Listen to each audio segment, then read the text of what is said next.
सच में हमारे जीवन की दिशा तय करती है या फिर हम खुद अपनी तकदीर के निर्माता हैं? यह एक ऐसा सवाल है जो न केवल किताबों में बल्कि असल जिंदगी में भी बार बार उठता है। हर इंसान कभी ना कभी उस मोड़ पर जरूर आता है जहां वह सोचता है, क्या जो कुछ भी मेरे साथ हो रहा है वो पहले से तय था, या ये सब मेरी सोच, मेरे फैसलों और मेरी मेहनत का नतीजा है। हम सब ने बचपन से एक बात तो जरूर सुनी है, जो किस्मत में लिखा है वही होकर रहेगा।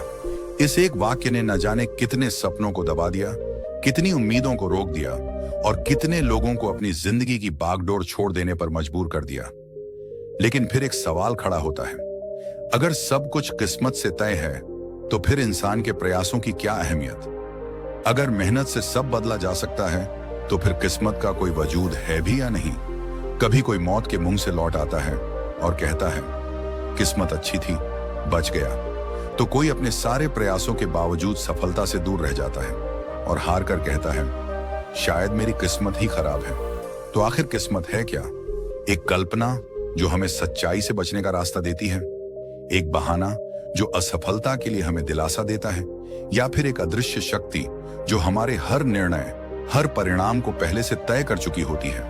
कभी कभी किस्मत को ईश्वर की इच्छा कहा जाता है तो कभी नसीब का खेल, कभी इसे जन्मों का फल कहा जाता है तो कभी संयोग, और यही विरोधाभास इसे और भी जटिल बना देता है। अगर किस्मत सचमुच तय होती है तो फिर महान वैज्ञानिक, खिलाड़ी, कलाकार या करोड़ों में एक बनने वाले लोग कैसे बनते हैं?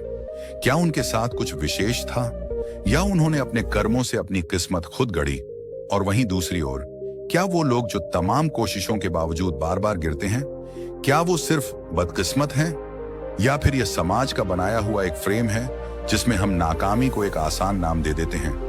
किस्मत नहीं थी। इन्हीं उलझे हुए सवालों की गहराई में हम उतरेंगे। हम समझने की कोशिश करेंगे कि किस्मत और मेहनत के बीच क्या सचमुच कोई संघर्ष है, या दोनों एक दूसरे के पूरक हैं। क्योंकि जब तक हम ये नहीं समझते कि हमारी जिंदगी को कौन चला रहा है, हम खुद या हमारी किस्मत, तब तक न तो हम सही फैसले ले सकते हैं और न ही जिंदगी को पूरी तरह जी सकते हैं। तो आइए इस रहस्यमयी यात्रा की शुरुआत करते हैं। खोजते हैं उस अदृश्य लकीर को जिसे कुछ किस्मत कहते हैं और कुछ कर्मों का फल। क्या आप तैयार हैं अपने भाग्य के रहस्य को समझने के लिए?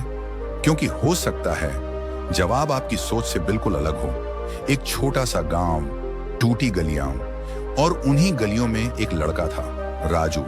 रोज वही पुरानी कमीज, पांव में चप्पल भी नहीं, मगर चेहरा ऐसा जैसे उसमें कोई अलग ही उजाला हो।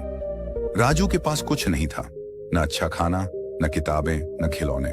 माँ बीमार, पिता खेतों में मजदूरी करते करते इस दुनिया से जा चुके थे। लेकिन फिर भी राजू हर दिन गांव के लोगों की मदद करता।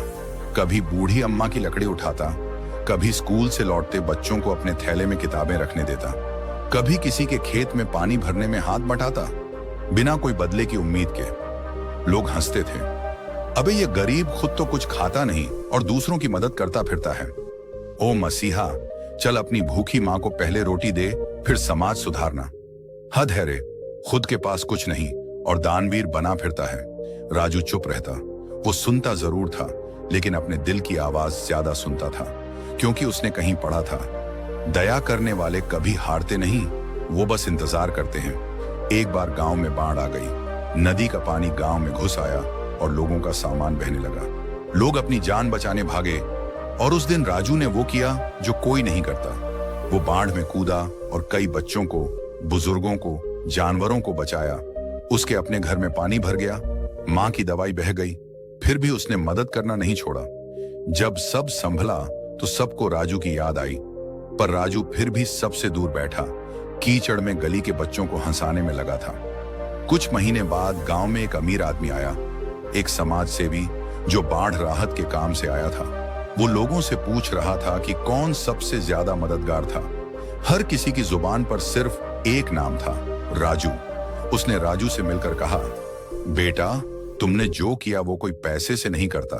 क्या तुम पढ़ना चाहते हो? राजू ने सिर झुकाकर कहा, हाँ, लेकिन माँ कहती है रोटी पहले जरूरी है।